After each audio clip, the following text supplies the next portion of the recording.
नमस्कार मित्रांनो, न्यू मधुर मराठी या चॅनलमध्ये आपलं स्वागत आहे. घरोघरी मातीच्या चुली या मालिकेच्या आजच्या एपिसोडमध्ये अवंतिका जानकीकडे येते आणि सांगते की वहिनी, मला तुमच्याशी महत्त्वाचं बोलायचं आहे. जानकी देखील हातातली इस्त्री बाजूला ठेवतच म्हणते की हो बोल ना, काय झालं आणि असं दार का बंद केलंस तू?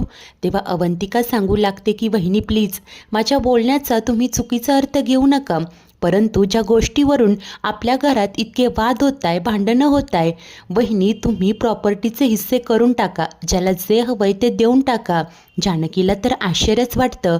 तर पुढे अवंती तिला समजावू लागते की वहिनी, हे बघा असं काही होणार तर नाही, पण जर का झालं, ही गोष्ट कुणाच्या जीवावर आली तर मग या प्रॉपर्टीचा काय उपयोग? आता हे सगळं ऐकताच जानकीला मात्र सगळं कळून सुकतं आणि ती विचारते की अवंतिका, तुझ्याशी या विषयावर कोणी बोललंय का? तेव्हा अवंती सांगते की हो, सौमित्र बोलला. जानकी म्हणते की अच्छा, म्हणजे सौमित्र भाऊजी गोड बोलून तुला गोळात घेण्याचा प्रयत्न करताय. तर मला सांग, हे सगळं बोलण्याआधी ते तुझ्याशी प्रेमाने वागत होते का? तेव्हा अवंतिकाला आठवत असतं प्रमाणे सौमी प्रेमाने तिच्या जवळ आला होता. तू अशीच खुश राहत जा, तुला खूप असं आनंदी बघून बरं वाटतंय, आणि त्याने तिच्या आवडीची फुलंही आणली होती. हे सगळं तिला आठवू लागतं. तर तेव्हा जानकी म्हणते की आय एम शुअर, नक्कीच वागत बोलत असणार. अवंतिका, अगं ते तुला गोळात घेत आहे. अवंतिका, अगं ऑलरेडी सौमित्र भाऊजी शर्वरी वंशांच्या बाजूने गेलेत, याचाच त्या फायदा घेत आहे. त्या सौमित्र भाऊजींना पुढे करताय अगं तुला कन्व्हिन्स करायला. हे बघ सौमित्र भाऊजी तुझ्याशी गोड बोलतील, पण प्लीज तू त्यांच्या जाळ्यात नको अडकूस. अगं हा सगळा शर्वरी वंशांचा प्लॅन आहे, प्लीज ऐक माझं. आता तेव्हा अवंती मात्र मनाशी विचार करत असते की पण वहिनी, तुम्ही तरी एकच गोष्ट का ताणून बसलाय? आणि इतक्यातच सुमित्रा जानकीला आवाज देत असते. आता जानकी म्हणते की काय झालंय, आई का बोलवताय? ती घाईघाईने बाहेर जाते. तर इतक्यात अवंतिकाला मेसेज आलेला असतो. तो मेसेज ती पाहते आणि तिला धक्काच बसतो, कारण मेसेज आलेला असतो जानकीच्या नंबरवरनं आणि धमकीचा मेसेज असतो. जर का जास्त हुशारी केली तर मारले जाल, अशा आशयाचा तो मेसेज असतो. अवंतीला तर आश्चर्यच वाटतं. तर तेव्हाच घाईघाईने जानकी देखील खाली येते आणि विचारते की आई काय झालंय? वा रागावलेली सुमित्रा म्हणते की वा, छान करून सवरून उलट मलाच विचारतेस. अगं मला धमकी देण्यापर्यंत मजल गेली का? तूच ना मला तो धमकीचा मेसेज केला. आता जानकी म्हणते की काय, मी तुम्हाला धमकीचा मेसेज केलाय? तेव्हा सुमित्रा सांगते की हे बघ. आता जानकी तो मोबाईल बघू लागते. हा मेसेज असतो की जास्त हुशारी करू नका, नाहीतर मारले जाल. जानकीला तर काही कळेनच होतं. ती सांगत असते की आई, अहो हा मेसेज मी नाही केलाय तुम्हाला, मला माहिती नाही कसं. आता इकडे सुमित्रा काही या गोष्टीवर विश्वासच ठेवत नाही. तर जानकी समजावत असते की आई प्लीज गैरसमज करून घेऊ नका. सुमित्रा भडकतच बोलते की अगं तुझ्याच मोबाईल नंबरवरून हा मेसेज आलाय, मी काही हवेत बोलत नाहीये. तेव्हा जानकी सांगते की होय, परंतु हा मेसेज मी केला नाहीये. आई, अहो मला सांगा, मी असा धमकीचा मेसेज तुम्हाला का करेन? आणि इतक्यात अवंतिकाही येते आणि बोलते की हो का वहिनी, मग मला सांगा, हा मेसेज माझ्या नंबरवर कसा आला, तोही तुमच्या मोबाईलवरून? आता जानकी तिचाही मेसेज बघते, सेम मेसेज असतो. जानकी म्हणते की अवंतिका, अगं हा सगळा काय प्रकार आहे, मी तुला मेसेज केला नाहीये. आता तेव्हाच सौमित्र देखील येतो आणि जानकीला सुनावतो की वहिनी, आम्ही फक्त आमच्या हक्काचं मागतोय, तर तू इतक्या टोकाला गेलीस? तो देखील मोबाईल दाखवत त्या मेसेजबद्दल बोलत असतो. तेव्हा जानकी सांगते की अरे देवा, हे सगळं काय चाललंय? मी तुम्हा कुणालाही मेसेज केला नाहीये, प्लीज विश्वास ठेवा. आणि एकाच वेळेला मी तुम्हा सगळ्यांना मेसेज का करेन? तेव्हाच तिथे आता शरू आणि ऐश्वर्याही आलेल्या असतात. त्यानंतर ऋषी तिकडे येतो आणि म्हणतो की जानकी, अगं तुझ्या नंबरवरून मला देखील धमकीचाच मेसेज आलाय. जानकीला तर हे सगळं कसं शक्य आहे हेच कळेनच होतं. तितक्यात अवंतिका शक्यता वर्तवते की वहिनी, कदाचित तुमचा मोबाईल हॅक झाला असेल, कदाचित एकाच आशयाचे मेसेज सगळ्यांना जात आहे. तेव्हा जानकी म्हणते की पण हे कसं शक्य आहे? जर का मी माझ्या मोबाईलवरून मेसेजेस पाठवले नाहीये तर सगळ्यांना कसे जातील? तेव्हा आता अवंतिका तिला समजावते की वहिनी, हे सगळं नॉर्मल आहे. जेव्हा मोबाईल हॅक होतो ना, तेव्हा हा असा प्रकार घडतो. बऱ्याचदा अशाच प्रकारे सोशल मीडिया देखील हॅक होतं. तेव्हा ऋषी म्हणतो की नाही, जर का हे असं असेल ना, तर मी लगेच पोलीस स्टेशनला जाऊन याबद्दल कळवतो. तर तेव्हा वैतागलेला सौमित्र बोलतो की मला तर असं वाटतंय की घरातच एखादी पोलीस चौकी काढूया, नाही म्हणजे वारंवार तिकडे जाण्याची गरज तरी पडणार नाही. तेव्हा ऋषी समजावतो की हे बघ, मला तुझं म्हणणं कळतंय रे, परंतु आता हे सगळं पोलिसांना जाऊन सांगणं खूप गरजेचं आहे. आज सुमित्रा सांगते की नाही, मलाही असंच वाटतंय, कारण जो कोणी हे करतोय ना त्याला शिक्षा ही व्हायलाच हवी. तर अवंतिका सांगते की पण हे सगळं लवकरात लवकर करायला हवं, कारण हॅकर्स आपले बँक अकाउंट देखील हॅक करू शकतो आणि याने आपले सगळे पैसे सुद्धा जाऊ शकतात. तेव्हाच ही शर्वरी लगेच आव आणत बोलते की अरे बापरे, हे सगळं तर खूपच डेंजरस आहे. नाही म्हणजे आपले सगळे पैसे तर जानकी वहिनीच्या अकाउंटला आहे आणि जर का अकाउंट हॅक झालं तर आपले सगळे पैसे जातील, मग आपण सगळे काय करणार आहोत. नाही नाही दादा, एक काम कर, तू ना पोलीस कंप्लेंट कर आणि त्याची एक कॉपी तू कोर्टात देखील सबमिट कर. आता सध्या नानांच्या विलमध्ये जे लिहिलंय ते जाऊ देत, परंतु जानकी वहिनीच्या अकाउंटमध्ये आता सगळे पैसे असणं खूप रिस्की आहे.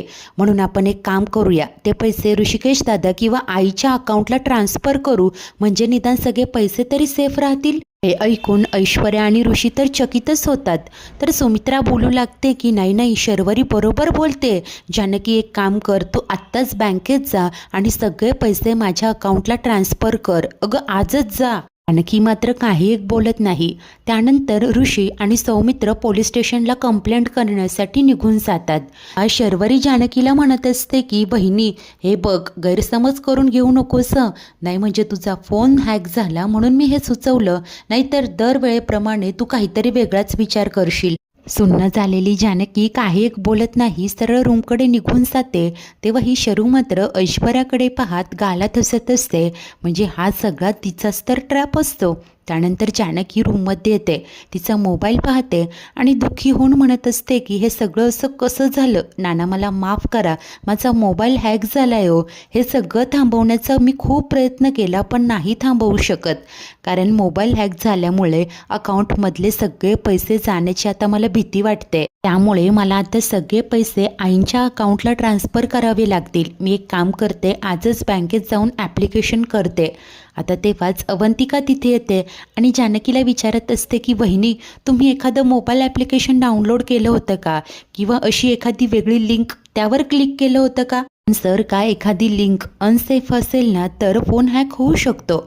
तेव्हा जानकी सांगते की नाही ग अवंतिका, घरात इतकं सगळं सुरू असताना मी हार्डली फोन यूज करते आणि त्यात ॲप्लिकेशन वगैरे डाउनलोड करणं मी हे अजिबात केलं नाही आहे.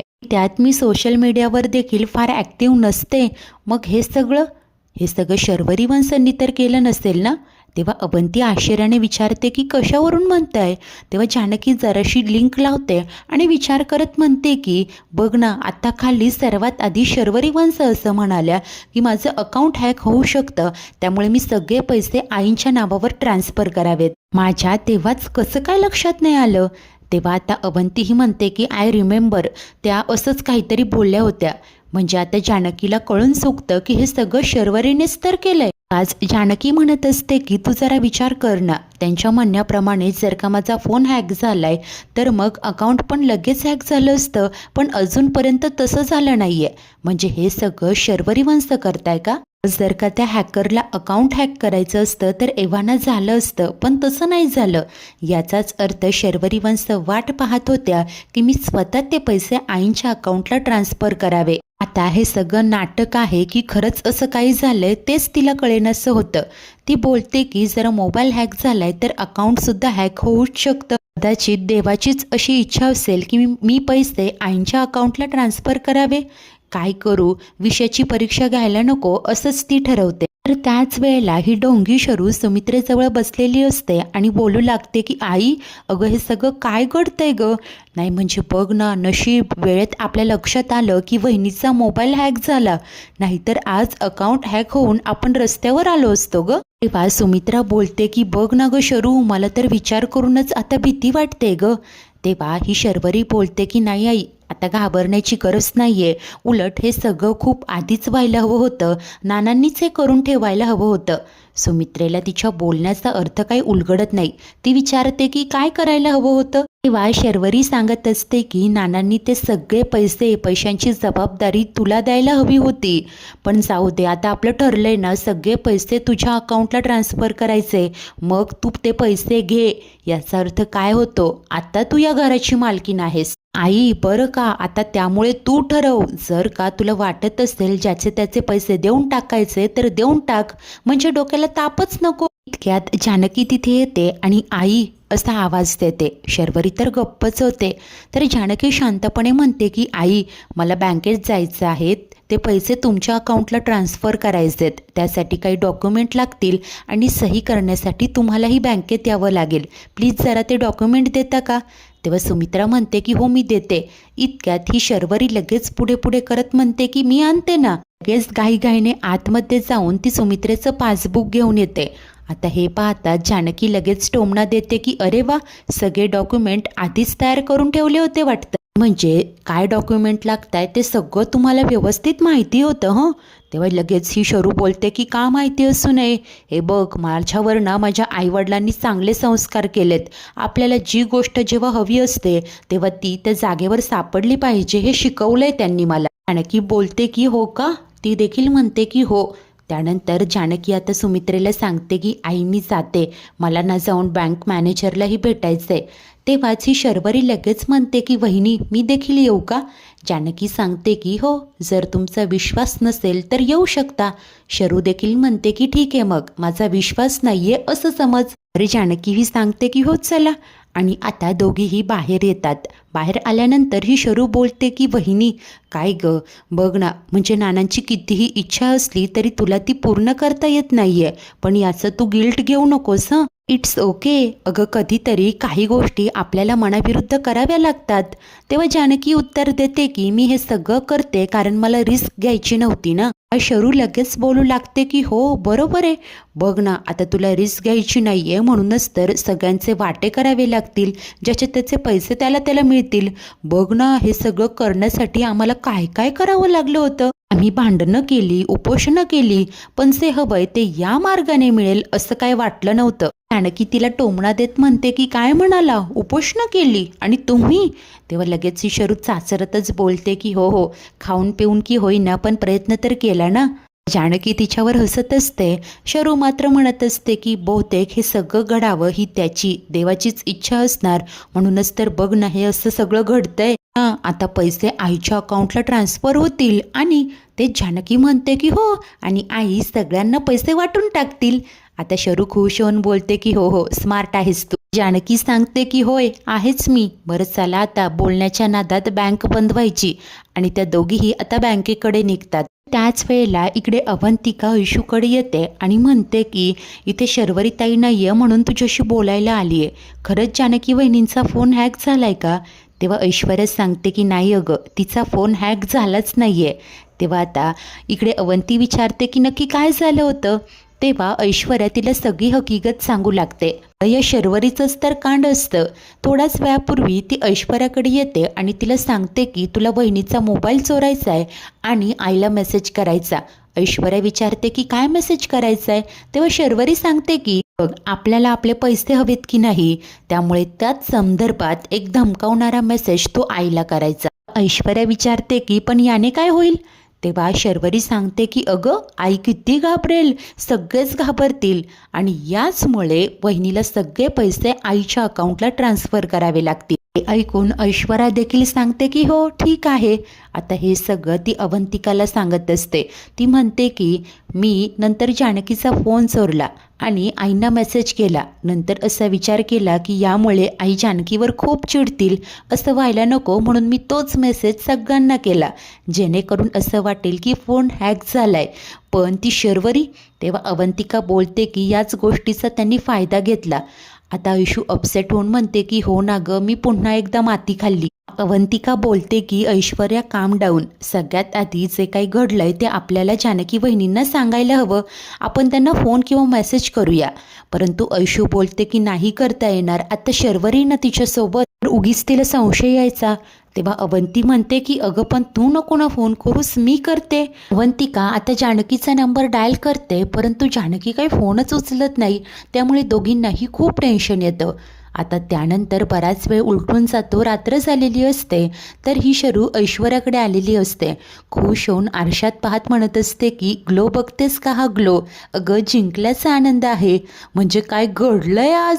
अगं आंधळा मागतो एक डोळा आणि देव देतो 2 डोळे, असंच काहीतरी घडलंय नाही का आज? बघ ना, अगं तू आईला मेसेज काय केला, त्यानंतर जे घडलंय ते.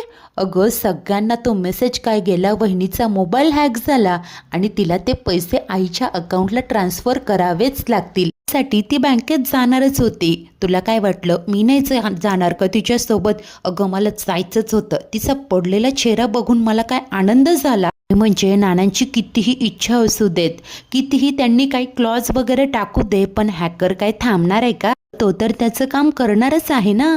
बोलत आता या शर्वरीचा पाता मारणं सुरू असतं.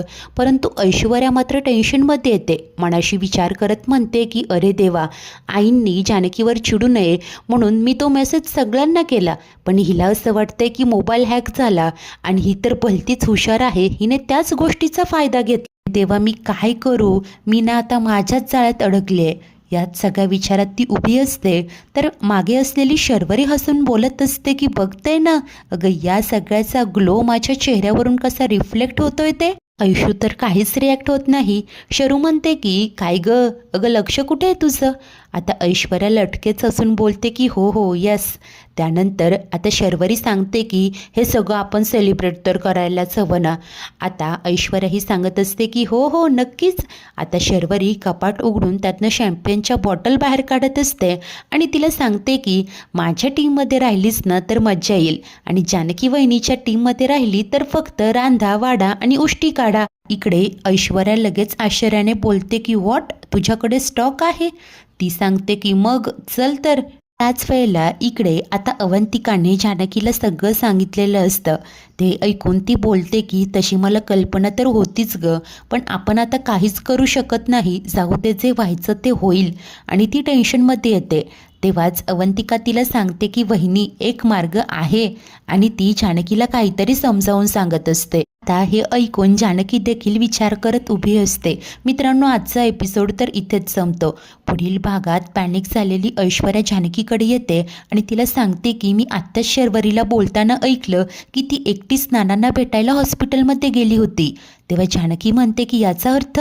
ऐश्वर्या सांगते की याचा अर्थ तिनेच नानांना मारलंय आणि याचा पुरावा तुला हॉस्पिटलमध्ये गेल्यावरच मिळेल. तर ठरल्याप्रमाणे दुसऱ्या दिवशी जानकी हॉस्पिटलमध्ये जाते. सगळं CCTV चेक करते, परंतु त्यात कुठेच तिला शर्वरीचा चेहरा दिसत नसतो.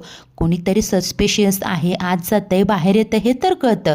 जानकी विचार करते की यात त्यांचा चेहरा दिसत नाहीये, आणखी काहीतरी पुरावा लागेल. आणि इतक्यात तिला एक कॉल येतो. हा व्यक्ती सांगत असतो त्याच्या खुन्याचं नाव आणि त्याचा पुरावा, परंतु त्यासाठी 1 कोटी रुपये मोजावे लागतील. हे ऐकताच जानकी मात्र विचार करत बोलते की ही शर्वरी वंशांची कोणती चाल आहे की खरंच या सगळ्याचा एक नवा साक्षीदार आहे. मित्रांनो, हे नक्की काय कोडं असेल? जानकी या साक्षीदारापर्यंत कशी पोहोचेल? शर्वरीबाबतचा काही ठोस पुरावा हाती लागून आता हे प्रकरण संपेल तरी कसं, पाहणे उत्सुकतेचे ठरेल. अशाच नवनवीन भागांच्या डेली अपडेट्ससाठी आपल्या न्यू मधुर मराठी या चॅनलला नक्की सबस्क्राईब करा. धन्यवाद.